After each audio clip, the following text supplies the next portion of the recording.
ልጅ አጣሁ የአይን ማረፊያ አጣሁ ብላ ጠየቀቻቸው ነብዩላህ ሙሳን አለይሂ ሰላም። አረ ልጅ አሰጡኝ፣ አረ ብቸኛ ሆንኩ ብላ ጠየቀቻቸው።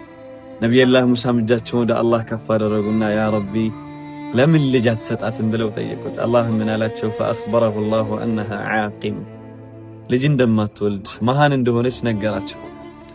ነብዩላህ ሙሳም አለይሂ ሰላም ሲነግሯት ፈበከት ወዘሀበት በጣም ተንሰቅስቃ ለቀሰች። ከዛ ወደ ቤቷ ሄደች። ወላኪን ባዕደ ዓምን ካሚል ከአንድ ዓመት በኋላ አላህ ልጅ ሰጥቷት በጣም ስትደሰት ይህንማ ለሙሳ መናገር አለብኝ ብላ ትመጣለች ማለት ነው። ነቢዩላህ ሙሳ ልጁን ሲያዩ በጣም ተዓጀበ።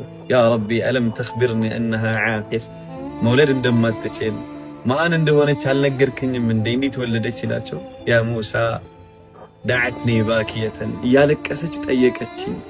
ፈስተሕየይቱ አን አሩደሃ ሱብሓነላህ አፈርኩኝ ይላል አላህ አፈርኩኝ ይህን ዱዓዋን ይህን ልቅሷን ችላ ማለት አፈርኩኝ።